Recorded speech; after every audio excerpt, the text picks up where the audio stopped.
Key verses, chapter 1, 11 through 13, then chapter 20, 30 through 31. Who would read the first,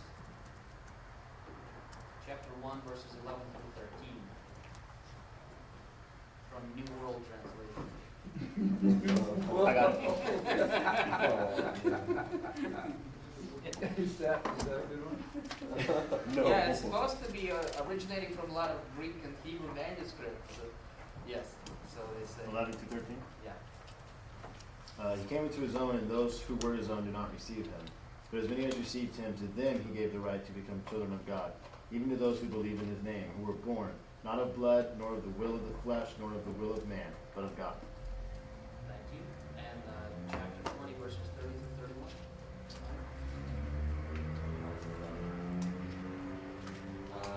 Starting chapter 30. Therefore many other signs Jesus also performed in the presence of the disciples, which are not written in this book.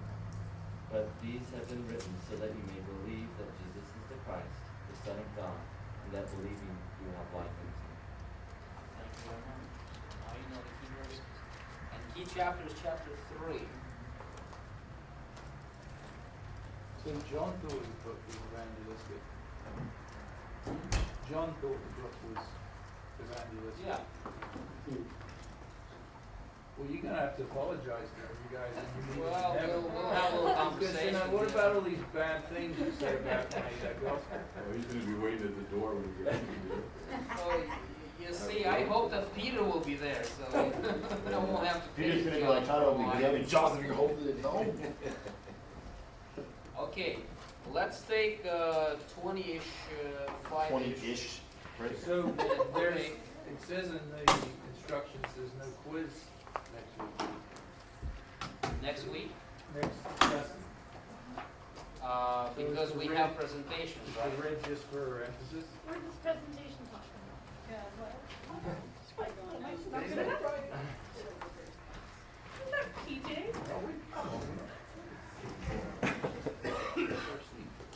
Okay, We're not kicking you out. What's your seat? Christ in John. This book presents the most powerful case in all the Bible for the deity of the incarnate Son of God. Just don't use it for witnessing or evangelism.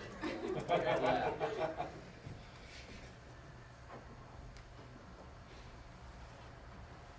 It was probably the best book to use while witnessing to heretical sects such as Gnostics or Nestorians. In fact, a lot of critics gave this book a much later date, probably 2nd or 3rd century AD, because the introduction is echoing the conflict between Christianity and Gnosticism. That's why it says, in the beginning there was the Word. It's actually, I think, 1 John, right? Mm-hmm. The Word was with God, and the Word was God. It's 1 John, isn't it? No. Is it John 1? Okay, John 1. So, if you read it in Greek, it's, at the beginning there was Logos, and the Logos was with God, and the Logos was God. It's actually played on some of the Gnostic ideas, because Gnostics believe that God who created the material universe is an evil God, because nothing that is material could be good. It's all futile and it's finite. But they believe that the higher God is Logos. He is the God who created all the immaterial things. So, and they claim that they worship Logos. That's why John, so they say, starts with, and Logos was with God, and Logos was God, and nothing came to be except through him. So basically saying that both God who created material and immaterial world are one, and so it also joins his humanity with his deity. But that's a little inside information for Gnostics. Okay, here you see the photograph of the Last Supper. and John is to the left of Jesus. What do you think is to the right of him? In this picture, it's actually Peter, but it's supposed to be Judas. If you look at the seating arrangement or laying down arrangement at the Passover feast, it's not Leonardo da Vinci's table with Jesus and his body is over there. That's the 16th century heresy. But at least Usually, you can huh? see it. He didn't get that. He wasn't in the picture. You couldn't see him if you did it that way. The table would be usually here. There would be 4 people at each. These are kind of like recliners. The door is usually located right here. So the first person close to the door will be the almost like a bodyguard or the manager of the feast, who would recommend where to put certain dishes, who is in position of honor, and so on. This is where Peter is. Okay, he's the oldest and so on. And there were probably many other tables because there were women there and somebody else. 3 most important positions are at this table. The host would usually be in the middle, the host of the party, which is Jesus. Next to him, right here, is John. That's how he can lean on Jesus's chest. He simply leans backward. They're all laying down. And Judas is right behind Jesus. Jesus' back is facing Judas. This is position of the most honorable guest.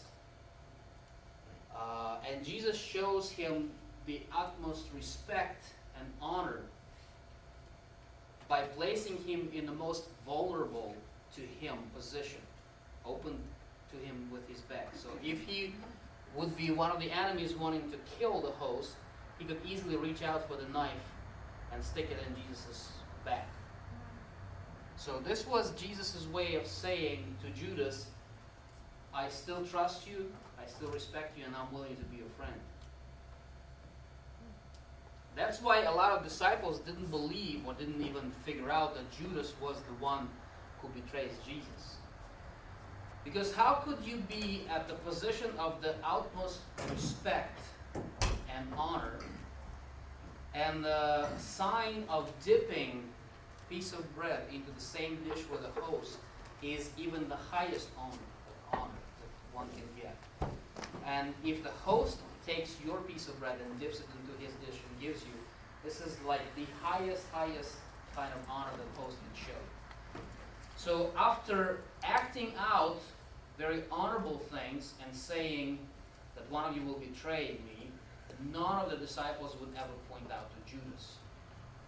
Because it would be conflict of what I just saw and what I am hearing. It would be conflict of interest. So most likely they thought that Jesus sent out Judas for some important assignment to be arranged, since he was the treasurer of the group. And they didn't even ask Jesus, oh, is Judas the one betraying you? They started asking him, is it me, Lord? Or is it me, Lord? And so on and so forth. And Judas could easily say, is it me, Rabbi? And Jesus would say,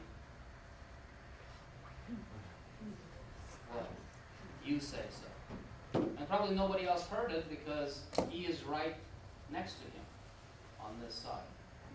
And there's a lot of people talking, probably eating. So that's how disciples couldn't figure out that Judas was the one. First of all, he was the most trusted because he had all the money in the room. And Jesus showed him the most honor, even knowing that he is a traitor. Do you know why the movie put him at his right? I think this is Peter. Is it Peter or Judas? Judas. Is it Judas? Peter Well, in is that case, they're correct. Peter is on the near Jesus on the movie, if I remember right. Pardon me? I don't think Peter's near Jesus in the Last Supper scene, but the But the thing two is, actors Judas, look very similar. Judas though. is not participating in the Last Supper. Yeah. I mean, he's not participating in the whole in the Lord's Supper. Yeah. He might have been at the Well, table yeah. for the Passover meal, but when Jesus raises the last of the 4 cups, he institutes new covenant. Mhm. And at that point of time, Judas is already gone, and he is already talking to high priests. So, and I think the arrangement in Mel Gibson's movie was correct. It was a U-shaped table Yeah. as opposed to a straight table or something Mhm. else to that extent. And they were not sitting like it shows here. They were most likely reclining. And somebody would stand up and bless the bread and break it. And there's the Holy Grail right there. As you see, right there. How So plain many and people humble it wasted looks. their lives. Look at how plain and humble it looks. Exactly. Plus, I think in the real depiction of the Last Supper, well, in the real artist depiction in Milan, I think, in Italy, one of the apostles has 3 hands because they accidentally, when they were renovating it, when they were repainting it, one of the artists, they mistook a piece of bread as one of the apostles' hands, so now an apostle has 3 hands. And then also, I guess the monks had Da Vinci. They originally commissioned Da Vinci to paint the mural, and then years later, they decided they wanted a bigger opening for their kitchen, and so instead of they just hammered, chiseled it out, and knocked out Jesus' feet in the real mural. So Jesus doesn't have any feet in the. I just went to see it just almost a year ago. Oh, really? Yeah, and it's pretty amazing. Like you only get like 10 minutes in there. And Really? the security in there is wow. It's like crazy. Like they have these like glass doors that slide open, and then your tourist group moves in, and then the glass doors behind you close before the ones in front of you will open. They only let like maybe 15 to 20 people in at a time, and you have to make like a reservation like a week and a half. in Probably advance. security is run by United Arab Emirates. Yeah. By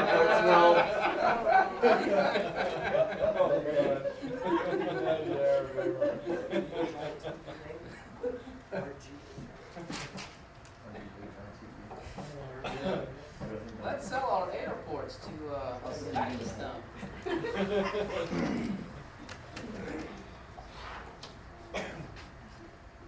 Christ in John. There are 7 statements I am in John, and these are the statements. I am the bread of life.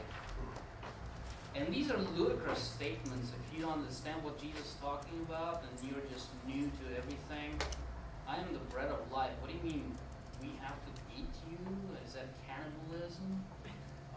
Yeah, a lot of Romans in their correspondence were accusing Christians in cannibalism because Lord's Supper and statements like I am the bread and who doesn't eat and who doesn't drink and so on could not partake something with me are cannibalistic statements in the eyes of the Romans. And they basically stated that Christians are probably eating their kids or eating some humans or whatever. I am the light of the world. Also, if somebody would say that to you, you would say that's a very arrogant statement, right? If it's not Jesus who's saying that, I am the light of the world. You think too highly of yourself. Or I am the door. That's a statement probably you heard a lot in the psychiatric clinics. I am the door, or I'm the window. But to hear it from Jesus, we automatically assume, well, Jesus said, I'm the door. Well, there's some significant meaning. But if some psychiatric patient says, I'm the door, we